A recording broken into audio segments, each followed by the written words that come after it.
예수님 보혈에 관한 아름다운 찬양을 위해서 감사드립니다.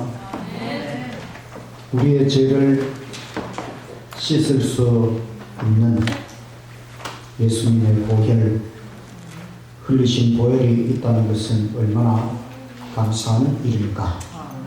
항상 우리의 죄를 가지고 주님 십자가 앞에 나아가시기를 간절히 바랍니다. 오늘은 하나님 몇 가지 신비 제3장 은혜의 신비, 예수의 신비에 대하여 화요일날 말씀을 드렸고, 오늘은 은혜의 신비, 이런 제목으로 말씀을 드리겠습니다. 구원은 신비하다. 여러분,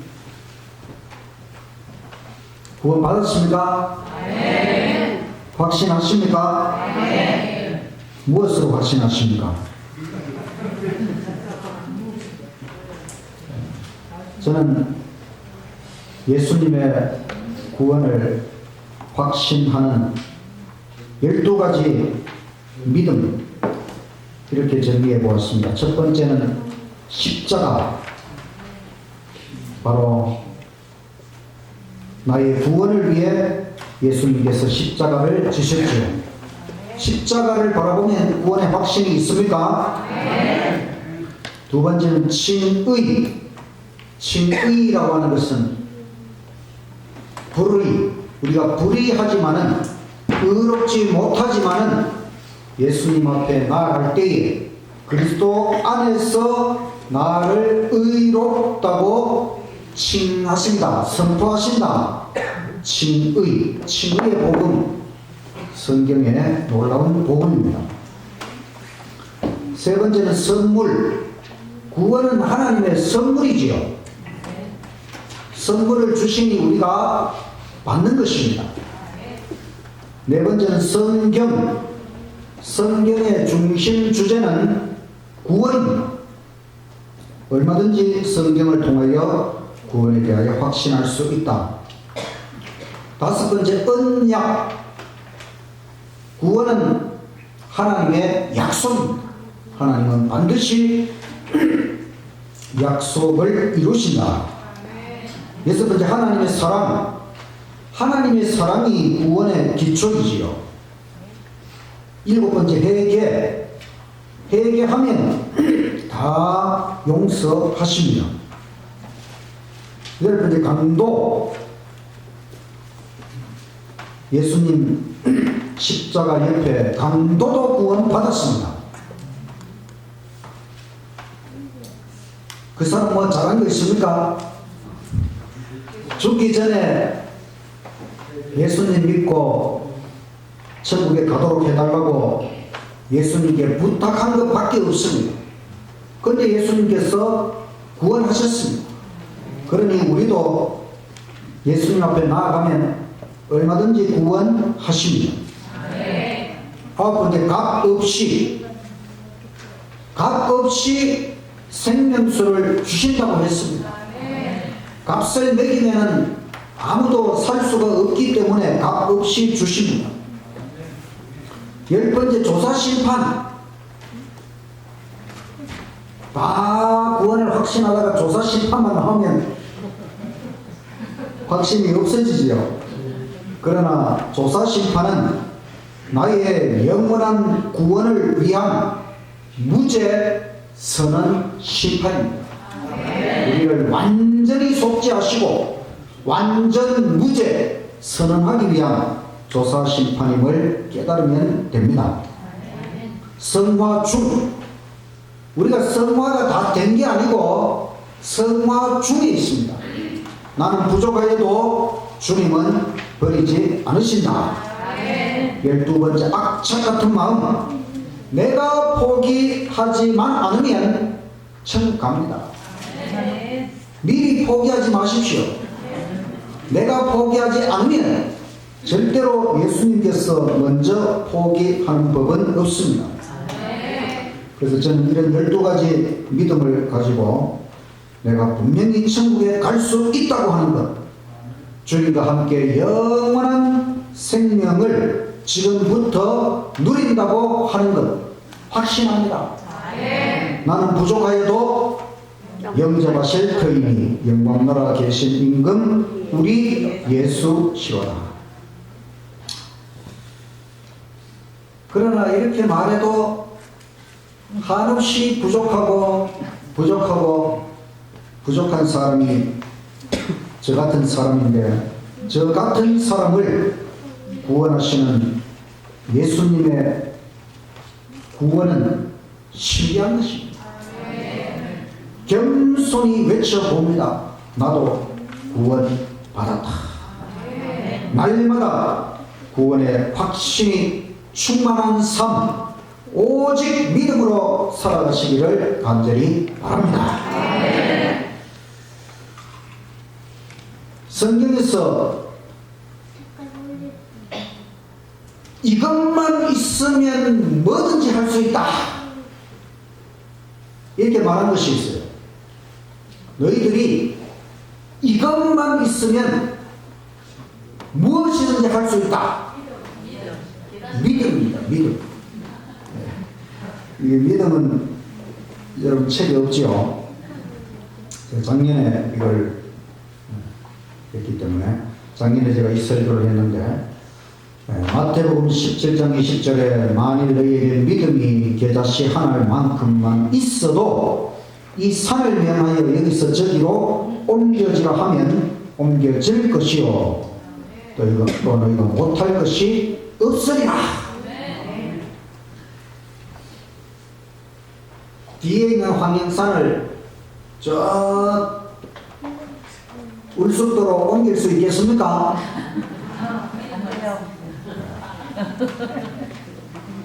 도저히 불가능한 일이지요. 황영산을 울숙도로 옮기는 것은 가덕도에 신공항 생기는 것보다 어려운 일입니다. 절대로 이거는 부산시가 마음을 먹어도 안 되는 일입니다. 그런데 예수님께서 이 산을 명하여 여기서 저기로 옮겨지라 하면 옮겨질 것이다. 어떠한 장애물이 너희 앞에 나타난다 할지라도 다 헤쳐나갈 수 있다. 믿음만 있으면. 여기 뭐 겨자씨 하나를 하니까 너희 믿음이 작아도 된다 이런 뜻이 아닙니다. 너희에게 믿음이 있어야 된다. 믿음이 참 믿음이 있기만 하면 너희가 못할 것이 없으리라. 못할 것이 없다는 말은 다 할 수 있다는 것이지. 믿음은 만능 모든 것을 할 수 있도록 하신다. 그러니 우리에게는 믿음이 있어야 되는 것입니다. 전능하신 하나님을 향한 믿음, 정말 믿음을 가지고 하나님을 믿고 하나님 안에서 모든 것을 이루시기를 간절히 바랍니다. 진짜 믿음은 신비한 것입니다. 성경에 많은 사람들이 하나님께 대한 믿음을 가지고 엄청난 일들을 이룬 것을 우리가 봅니다. 그들의 평생을 통하여 인간의 힘으로 할 수 없는 것을 다 이루어간 것을 볼 때에 정말 믿음을 가지시기를 간절히 바랍니다. 칭의와 성화는 신비하다. 구원의 두 측면이 있어요. 칭의의 구원이 있고 성화의 구원이 있어요. 칭의, 우리를 의롭다고 선언하시는 것이 칭의. 성화는 거룩하게 변화되는 것이 성화이지요. 칭의는 죄에 대한 용서, 성화는 죄에 대한 승리. 칭의는 십자가에 근거한 것이고 성화는 십계명과 조화되는 품성을 갖는 것입니다. 칭의는 예수 믿음이고 성화는 하나님의 계명입니다. 칭의는 번제란 십자가를 통해서 이루어온다면 성화는 지성소 십계명에 이르는 것입니다. 칭의는 예수님의 희생에 기초하였다면 성화는 예수님의 생애와 품성으로 우리가 변화되는 것입니다.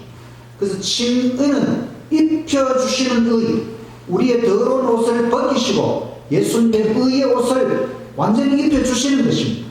성화는 계속해서 나누어 주시는 의. 칭의는 바라보는 것이고 성화는 변화되는 것입니다.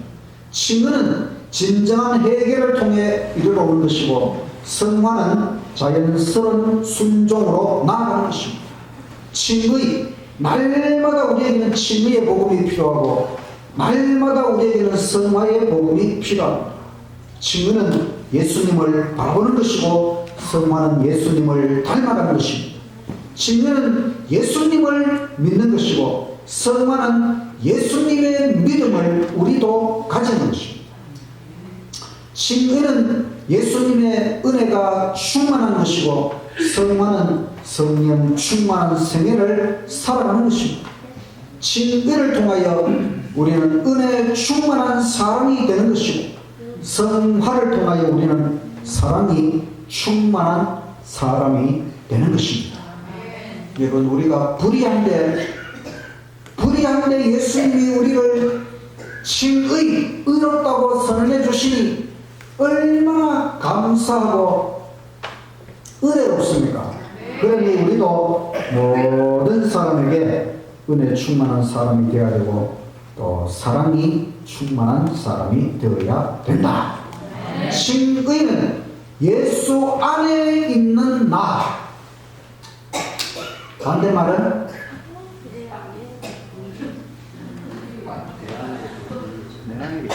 자, 예수 안에 있는 나의 반대말은 아담 안에 있는 나. 아담 안에서는 내가 불의하지만은 예수 안에서는 의롭다. 성화는 내 안에 계신 예수님, 내 안에 예수님이 계심으로 내가 성화되는 것이지요. 그래서 칭의도 예수님이요 성화도 예수님. 그래서 히브리서 12장 2절에 믿음의 창시자요 완성자이신 예수님을 바라보자. 칭의는 신비합니다. 성화도 신비합니다. 바로 내 안에서 이루어지고 있다는 사실이 신비하죠. 예수님의 구원을 받은 자로서 제자의 삶을 열심히 살아가시기를 간절히 바랍니다. 예수 제자, 누가 예수님 제자입니까? 예수 제자반 예수 제자입니까? 다른 반은 제자 아닙니까? 우리 예수님 믿는 사람은 다 예수님의 제자입니다. 마태복음 28장 19절에 너희는 가서 여기 너희는 12제자만이 아닙니다. 이 시대의 소망을 자세히 읽어보면 이 말씀을 언제 하셨는가 하면 12제자들에게도 하셨지만은 특별히 예수님께서 부활하셔서 갈릴리에서 만나자 이 약속을 하셨어요. 그래서 이제 사람들이 소문을 냈어요. 예수님 갈릴리에서 만나자고 했다. 그래서 갈릴리의 한 산에 다 모이기로 막 소문을 퍼뜨렸어요. 그래서 그 이스라엘 전체에 예수님의 제자 한 500명 정도가 이 갈릴리 산에 모였어요. 그때 거기서 예수님께서 이 말씀을 하셨어요. 너희는 가서 사실 12제자만 예수님 제자가 아니고 500명이나 되는 예수님의 제자들이 있었습니다. 그 제자들에게 너희는 가서 모든 민족을 제자로 삼아 아버지와 성령의 이름으로 침례를 베풀고 모든 민족 모든 사람을 예수 제자로 삼아라. 이 말은 침례받는 모든 사람은 다 예수님 제자가 되는 것이지요. 그래서 예수님 제자가 어떤 사람들인가 제가 사복음서와 사도행전에서 요약을 해보니까 이렇습니다. 첫째는 배와 그물과 부친을 버려두고 예수님을 쫓는 사람들입니다. 자기의 모든 소유를 버릴 수 있는 사람입니다. 예수님을 가족보다 더 최고로 사랑하고 닮아가는 사람들, 자기 십자가를 지고 예수님을 쫓는 사람들, 자기를 부인하는 사람들, 자신만을 위한 삶을 포기한 사람들, 옆 사람 보지 않고 오직 예수님을 따르는 자들, 예수님 십자가 곁에까지 따라가는 사람들, 어린 양이 어디로 인도하시든지 따라가리라. 예수님의 산상교훈을 받아들이는 사람들, 산상교훈이라고 하는 마태복음 5장, 6장, 7장의 말씀은 바로 제자들을 위한 교훈입니다. 예수님 교훈대로 팔복을 누리는 사람들, 말씀을 듣고 순종하는 사람들, 또 예수님을 사랑하고 예수님의 계명을 지키는 자, 십계명을 그 정신까지 온전히 순종하는 사람들, 십계명의 근본 정신, 십자가의 사랑을 실천하는 예수님의 친구, 예수님처럼 서로 사랑하는 사람들, 삼위일체 하나님처럼 하나로 연합하는 사람들, 남을 비판하지 않는 사람들, 70번씩 7번, 490번이라도 용서하는 사람들, 먼저 하나님의 나라와 하나님의 의를 구하는 영적인 사람들, 땅이 아니라 하늘의 보물을 쌓는 사람들, 예수님의 모범대로 기도하는 사람들, 믿고 구하는 것은 다 받는 사람들, 믿음을 가지고 산을 옮기는 사람들, 성령으로 사는 사람들, 성령의 침례를 경험하고 권능을 받아 예수 증인이 되는 사람들, 예수님보다 큰 것도 할 수 있는 사람들, 더 많은 일을 할 사람들, 더 넓은 범위에서 일할 사람들, 사람을 낚는 어부, 모든 사람으로 예수 제자를 삼는 사람들, 세상의 빛, 세상의 소금, 자신의 소유를 팔아 가난한 자들을 줄 수 있는 사람, 귀신을 쫓아내고 모든 병을 고치는 권능을 받은 사람들, 죽은 자를 살리는 사람들, 예수님 제자가 이런 능력도 받습니다. 뱀같이 지혜롭고 비둘기같이 순결한 사람들, 예수 전도를 쉬지 않는 사람들, 예수님을 진실로 사랑하고 예수님의 양을 먹이는 사람들, 예수님처럼 섬기는 사람들, 세상 끝날까지 예수님과 함께하는 사람들, 예수님을 위하여 일평생 헌신 충성하는 사람들, 예수님을 위하여 목숨도 바치는 사람들, 순교자, 예수님을 위하여 자신의 것을 버림으로 영생을 상속받을 사람들, 주님의 보좌에 함께 앉을 사람들, 이게 예수님 제자고 바로 우리 모두가 다 이와 같은 특권을 누리는 신비한 사람들이 바로 우리라고 하는 것입니다. 예수님의 제자가 되는 것은 이렇게 엄청난 일입니다. 예수님 안에서 진정한 제자로 날마다 거듭나시기를 간절히 바랍니다. 예수님 은혜는 신비하다. 아담의 첫 범죄로 모든 사람이 죄인이 되었다. 제가 신학과 1학년 때 이 아담 원죄론 문제로 고민에 빠졌어요. 왜 아담의 범죄를 가지고 우리 모든 인간이 다 죄인이 되어야 되느냐. 이 문제로 고민을 하다가 결국 하나님의 존재를 부정하고 세상에서 방황하게 되었습니다. 그 이후 하나님께서 이 문제에 대하여 깨우쳐 주셨는데 그것은 바로 성경 로마서 5장 우리가 교독한 말씀 그 중에 17절 한 사람의 범죄로 말미암아 이 한 사람은 아담입니다. 사망이 그 한 사람을 통하여 왕노릇하였다. 정말 아담 때문에 아담의 범죄로 죽음이 사망이 모든 사람에게 이르러 왔습니다. 정말 심각한 엄청난 일이 인간에게 벌어졌어요. 그러나 더욱 은혜와 의의 선물을 넘치게 받는 자들은 한 분 예수 그리스도를 통하여 생명 안에서 왕노릇하리로다. 예수님 새 아담이신 예수님 안에서 이제는 생명의 왕노릇이 가능해졌다는 것입니다. 이제는 우리가 아담 안에서는 죽음의 지배에 당하였지만 이제는 예수님 안에서는 생명의 지배를 당하고 절대로 우리가 죽을 필요가 없고 영원한 생명을 누릴 수 있게 되었다는 것입니다. 그래서 저는 아담의 원죄론을 극복하는 예수 가슴 뛰는 이야기 12가지 사실을 깨닫게 되었습니다. 첫 번째는 우리의 새로운 아담 예수님으로 아담을 바꾸어 주셨고, 두 번째 이 예수님은 이 우주의 모든 별들의 아담들보다 최고, 정말 최고의 아담, 우주 안에 있는 모든 아담들의 창조주이신 예수님을 우리 지구의 새로운 아담으로 주셨고, 또 이 지구의 영원한 아담, 한 번 아담은 영원한 아담으로서 예수님께서 영원토록 우리의 아담이 되신다. 더 나아가서 이 지구를 높이시고 온 우주 앞에서 이 지구 땅을 높이시고 천국을 이 지구로 옮겨오십니다.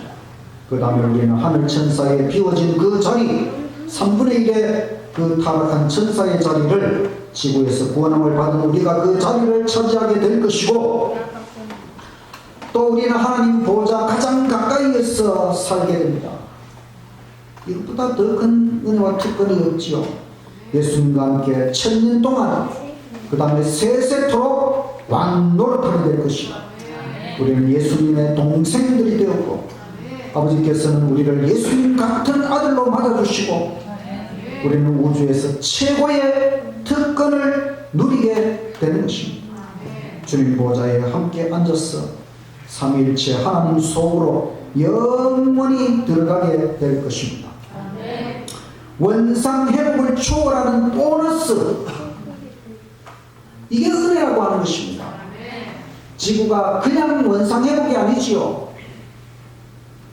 엄청난 보너스를 우리에게 베풀어 주시는데, 제가 깨달은 것은 예수님 은혜가 넘쳤다는 것입니다. 정말로 예수님의 은혜가 넘쳤다고 하는 것입니다. 사도 바울은 이것을 깨닫고 바로 로마서 5장을 기록한 것입니다. 죄가 더한 곳에 형벌이 아니라 왜 은혜가 넘치게 하시는가? 은혜 외에는 해결할 방법이 없기 때문입니다. 인간의 이 죄의 문제를 해결하는 방법은 은혜 외에는 방법이 없어요.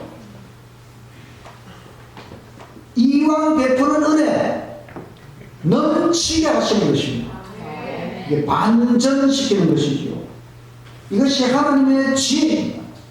이것이 구속의 경륜, 지구 구속의 계획의 신비라고 하는 것입니다. 이것이 성경의 핵심, 바로 성경의 비밀. 하나님께서 이 놀라운 사실을 성경 속에다가 숨겨놓으셨어요. 왜냐? 깊이 연구하는 자들만이 깨닫도록 하기 위하여. 근성적으로 교회 다니고 근성적으로 성경 읽고 이렇게 해서는 깨닫지 못합니다. 성경은 은혜 넘치는 책입니다. 하나님은 은혜 넘치는 하나님이십니다. 우리는 은혜 넘치는 인생을 살아갈 수 있습니다. 깨달은 자들은 예수님 안에서 영원히 내 잔이 넘치나이다. 매일매일 예수님 안에서 은혜가 넘치는 삶을 살아가시기를 간절히 바랍니다. 성령님은 신비하다. 성부, 성자, 성령 삼위일체 하나님은 존재의 근본이십니다. 존재의 근본이 무슨 말인지 여러분 아시죠? 성경에서 삼위일체 신관은 서서히 계시되었습니다. 하나님께서 처음부터 삼위일체 명확하게 가르쳐 주신 것이 아니고 성경을 통해 서서히 성부 하나님은 하늘 보좌에 계십니다. 성자 예수님께서는 이 땅에 초림하셨고 생애하셨고 죽으셨고 부활하셨고 승천하셨지요. 그리고 성령 하나님은 오순절날에 특별히 강림하셨습니다. 예수님께서 하늘로 가시고 나서 열흘 정도 지나서 오순절에 성령 강림 사건은 정말 엄청난 일이었어요. 성령님은 누구이신가? 성령의 본질은 오묘다. 오묘라고 하는 하나님께서 아직 밝히지 않고 숨겨놓은 것.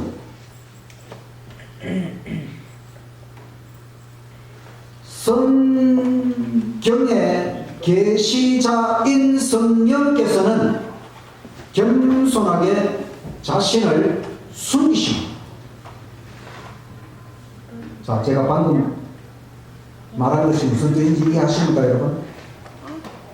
성경의 계시자가 성부, 성자, 성령 중에 누구이십니까? 성령입니다.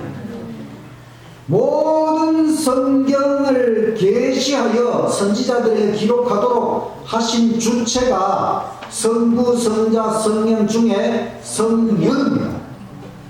성령이 계시의 주체이기 때문에 항상 모든 계시의 중심을 자기 자신 성령에게 두지 않고 성부, 성자, 아버지와 아들, 아버지 하나님과 아들 하나님 두 신격체에 집중하여 계시를 보여주신 것입니다.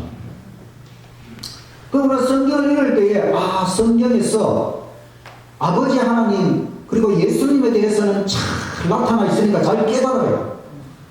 그런데 성령은 계시의 주체이기 때문에 자기 자신을 드러내지 않는 것입니다. 인간은 항상 자기를 드러내려고 하지만 하나님은 하나님이신데 자신의 위격보다 다른 위격 드러내는 것입니다.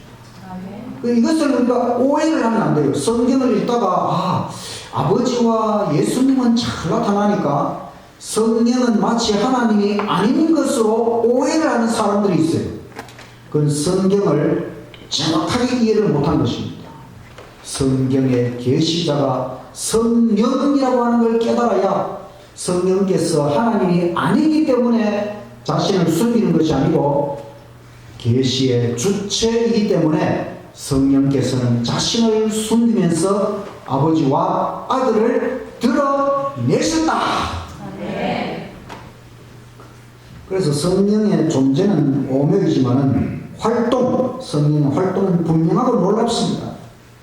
성령의 임하심을 받은 사람은 최상의 복을 받은 것입니다.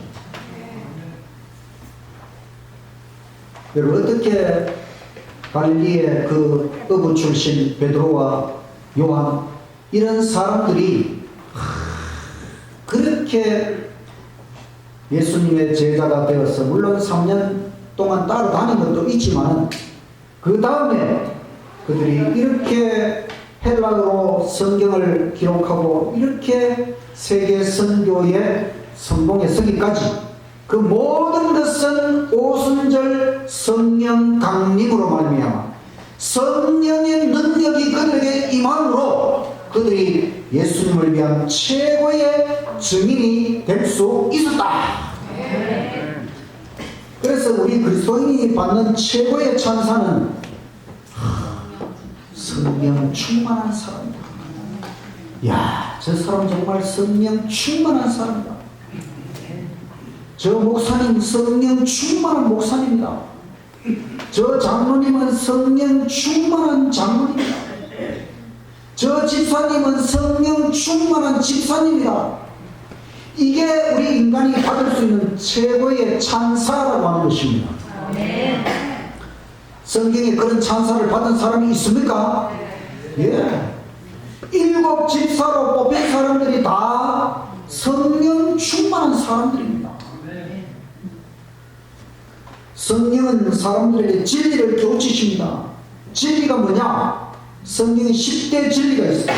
성부, 성자, 성령, 진리. 성경은 진리, 계명은 진리, 복음은 진리가 있어요. 구원도 진리, 사랑이 진리, 순종이 진리, 선, 진리. 이 진리, 이 10가지는 절대로 변함이 없는 영원한 진리. 근데 성령은 진리를 깨우치신다 그랬습니다. 그러니까 성령은 진리이신 예수님을 우리에게 증거하고 깨우치시는 것입니다. 때로는 선지자를 통하여 예수님을 증거하시는 분이 성령 하나님이십니다.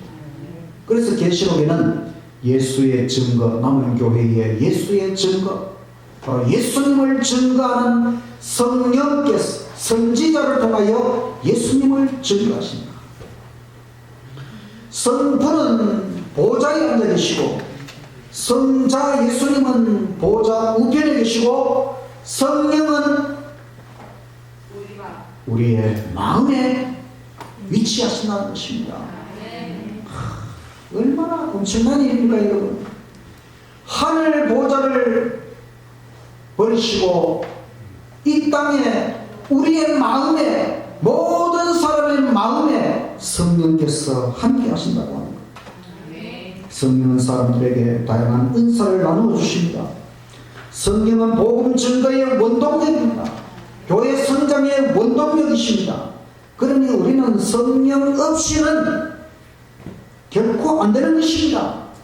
성령은 필수적인 것입니다. 그래야 우리가 사명을 완수할 수 있는 것입니다. 우리에게 약속된 성령 침례, 늦은비 성령의 충만함을 받고 성령을 경험하고 하나님의 일꾼들이 되시기를 간절히 바랍니다. 인간의 양심은 신비하다. 인간이 죄를 지으면 양심의 가책을 느끼지요. 양심이 무엇일까? 양심이라고 하는 우리 인간 내면의 도덕적 분별입니다. 선과 악을 구별하는 능력입니다. 양심은 죄책감을 느끼는 장소입니다. 양심은 우리 마음에 가장 깊숙한 곳입니다. 양심은 바로 성령님의 자리, 성령님의 보좌가 우리의 양심이라고 하는 것입니다. 양심은 우리 마음의 지성소, 지극히 성스러운 것입니다. 하나님 성전 지성소에 있는 가장 중요한 것이 무엇입니까? 하나님이 계시고 하나님의 도덕적 율법 10계명이 지성소에 있습니다. 도덕법, 사랑의 10계명을 바로 우리 마음, 양심판, 우리의 마음의 지성소에 새기시는 것입니다. 그것이 새 언약의 성취입니다. 대속죄일에 피를 뿌리는 곳은 바로 지성소입니다. 우리 마음의 지성소인 양심에도 피를 뿌려야 하는 것입니다. 예수 그리스도의 피, 그 보혈을 뿌려야 할 곳은 바로 나의 양심이라고 하는 것입니다. 예수님 십자가의 피, 그 보혈의 효력은 성령의 작용을 통하여 나타납니다. 내 양심에 피를, 예수님의 피를 뿌리시는 분은 성령이십니다. 그래서 성령으로 거듭난 양심, 피 뿌려진 양심이 되어야 하는 것입니다. 성령이 거하시는 양심이 되어야 하는 것입니다. 우리 양심에 소리가 있습니다. 그것은 성령의 활동이다.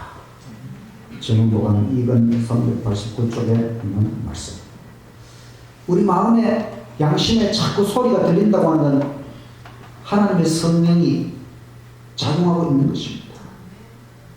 하나님의 사랑의 율법이 새겨진 양심으로 우리를 재창조하십니다.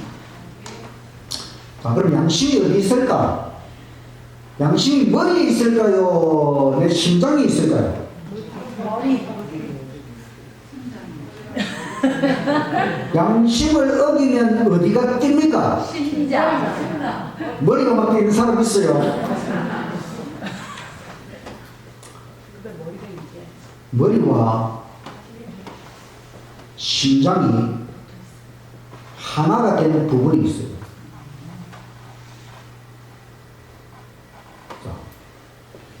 내 이 양심이 머리인 것 같기도 하고 심장인 것 같기도 하고, 근데 가만히 한번 자기 자신을 살펴보면 이 머리와 심장이 하나가 되는 곳이 있어요. 거기가 바로 나의 중심이고 나의 존재, 내가 살아있음을 느끼는 부분입니다. 자, 그게 어딘지 제가 딱 집어서 말을 못합니다. 머리부터 심장까지, 여하튼 이 머리에서 심장, 여기가 내 중심, 내가 지금 생각하고 내가 지금 느끼고 이 모든 것이 바로 나의 중심에서 이루어지고 있지요. 머리라고 하는 것은 심장이 뿜어내는 피를 통하여 온몸과 연결되어 있어요. 사실은 머리를 통해 내 심장에서, 두뇌는 1300g 밖에 안 됩니다. 두뇌. 그러니까 몸무게의 2%밖에 안 된다 그랬어요. 2%. 근데 심장이 뿜어내는 피의 몇 퍼센트를 두뇌가 사용한다고요? 20%. 여러분, 두뇌가 내 몸무게에서 이거 1.3kg밖에 안 되지만은 2%밖에 안 되는 두뇌가 피의 20%를 사용하고 있어요. 이 머리는 심장이 뿜어내는 피를 통하여 온 몸과 연결되어 있는 것입니다. 내 정신과 육체는 연결되어 있어요. 양심을 어기면 머리가 뛰는 것이 아니고 심장이 뜁니다. 피가 뜁니다. 피가 달아오르는 것이지요. 피가 반응하는 것입니다. 피가 생명이기 때문에 그렇습니다. 하나님께서는 우리가 죄를 짓고도 아무 감각이 없으면 안 되잖아요. 죄를 지었으면 우리가 느낄 수 있도록 무엇으로 느끼도록 할 것인가? 바로 이 머리와 심장의 피가 하나로 연결되어서 뭔가 심장이 뛰면서 피가 달아오르면서 우리가 그 지은 죄에 대하여 느낄 수 있도록 하나님께서 이렇게 우리를 만들어 주셨습니다. 양심을 어기면, 죄를 지으면 피를 흘리고 죽어야 되죠. 근데 죽지 않으려면 예수님의 피를 우리의 머리와 심장이 만나는 곳 양심에 뿌려야 하는 것입니다.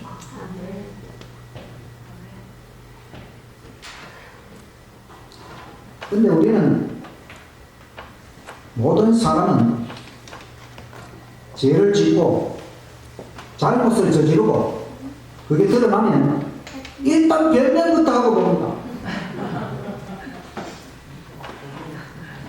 차를 운전하고 싹 가다가 앞에 교통순경이 딱 나타나면 내가 뭔 죄를 지었지? 저 사람한테 가서 내가 뭐라고 변명을 해야 되지? 어떻게 해서 이걸 벗어날 수 있지? 그것부터 생각하는 거예요. 모든 죄에 대하여 인간의 반응은 똑같아요. 일단 변명부터 하고. 그런데 우리의 양심을 속일 수는 없지요. 자신을 속일 수는 없습니다. 우리 안에 거하시는 성령님을 속일 수는 없어요. 성령님이 거하시는 곳은 예수 그리스도의 피를 뿌린 우리 양심의 지성소입니다. 우리 양심은 신비한 것입니다. 하나님은 우리의 중심, 양심을 보시는 것입니다. 이제 마지막으로 성령의 은사는 신비하다. 은사라는 달란트, 재능이죠. 성령의 존재는 오묘이지만 활동하심은 분명하고 놀랍습니다. 성령은 사람들에게 다양한 은사를 나누어 주십니다. 성령은 우리 각 개인에게 한 가지 이상의 은사를 주십니다. 그 은사는 다양하지만 목적은 한 가지. 복음, 선교, 사명, 완수. 성령의 은사 여러 가지가 있습니다. 지식의 은사, 참된 지식인 성경의 진리를 깨닫도록 하는 은사를 받은 사람도 있고, 지혜의 은사, 영생 준비를 위한 하나님의 지혜를 공급하시는 은사. 이적의 은사, 이적을 일으키도록, 이것은 하나님의 역사심에 대한 믿음을 강화시킵니다. 치유의 은사, 어떤 사람은 치유의 은사를 받았어요. 병 고침을 통하여 전인 구원에 이르도록. 다스림의 은사, 교회를 조직적으로 효율적으로 관리하도록 하는 은사.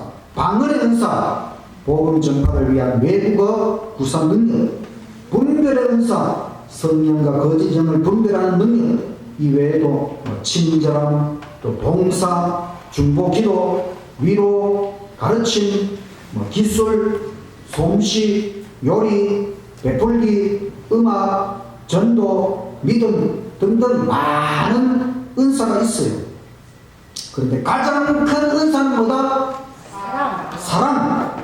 최고의 은사는 아가페, 참사랑. 하나님의 사랑. 그 사랑을 우리가 은사로 받고, 그게 정말 얼마나 좋은 은사입니다. 모든 은사에 사랑이 없으면 아무것도 아니라고 그랬어요. 내게 주신 성령의 은사는 무엇일까? 여러분 각자 받은 은사가 있지요. 저도 가만히 생각해 보니까 저는 지식의 은사가 좀 있는 것 같고, 그 다음에는 기술의 은사도 좀 있는 것 같아요. 제가 기술 좀 있습니다. 여기 지금 등도 지금 좀 옛날보다 많이 환해졌거든요. 그 나중에 보면 이 구멍 해가지고 전등도 옛날에 우리 리모델링 할 때 이 등을 너무 뒤쪽으로 이렇게 비치도록 해가지고 막상 설계자 얼굴을 어둡게 보였어요. 그래가지고 형광등 갖다 놓고 막 이렇게 하다가 도저히 안 되겠다 싶어가지고 이 달려고 천장에 저렇게 몇 번 올라가서 이게 다 해가지고 이렇게 하고, 또 여러분 올라올 때 그 계단에 보면 그 손잡이 그거 있지요. 그것도 제가 기술자 불러가지고 안 하고 제가 재료 구입해가지고 제가 다 이렇게 하고, 이 기술의 은사가 좀 있는 것 같아요. 있으니까 제가 하지, 없으면 못하잖아요. 가만히 생각해보면 내가 이런 은사를 받았다는 것도 신기합니다. 제가 저희 부모님 가만히 생각해보면, 제 부모님에게서 또 저 같은 사람이 태어난 것도 좀 신기하고, 이 다 하나님의 성령께서 우리에게 이 모든 것들을 통해 하나님 복음 사업에 쓰임받도록 은사를 주신 것입니다. 은사의 부여는 하나님의 주권적인 결정입니다. 하나님께서 이 사람에게는 이런 은사를, 저 사람에게는 저런 은사를, 똑같이 모든 사람에게 똑같이 은사를 주시는 게 아닙니다. 그래서 우리는 다른 사람의 은사를 부러워하거나 시샘할 필요가 없어요. 각자 받은 은사에 따라 헌신하고 충성하고 봉사하면 되는 것입니다. 달란트를 활용하면 더 큰 축복이 되지만 활용하지 않으면 퇴보하는 것입니다. 각자 자신의 은사를 적극 활용하여 충성된 종이 되시기를 간절히 바랍니다. 오늘 하나님 100가지 신비 중에 구원은 신비하다, 믿음은 신비하다, 칭의와 성만은 신비하다, 예수님 은혜는 신비하다, 성령님은 신비하다, 인간의 양심은 신비하다, 성은사는 신비하다. 7가지 말씀을 드렸습니다. 여러분, 죽을 뻔한 죄인들이요, 아무것도 아닌 존재들이지만 예수님 얼마나 엄청난 은혜를 우리에게 베풀어 주시고 또 성령 충만한 은혜를 베풀어 주시고 예수님의 은혜를 영원토록 우리에게 베풀어 주시고 생각해보면 감사하고 은혜가 넘칩니다. 아무쪼록 예수님 안에서 날마다 은혜가 넘치고 성령 충만한 생애를 사시다가 하나님 앞에 다 가시는 저와 여러분이 되시기를 간절히 바라면서 말씀을 마치겠습니다.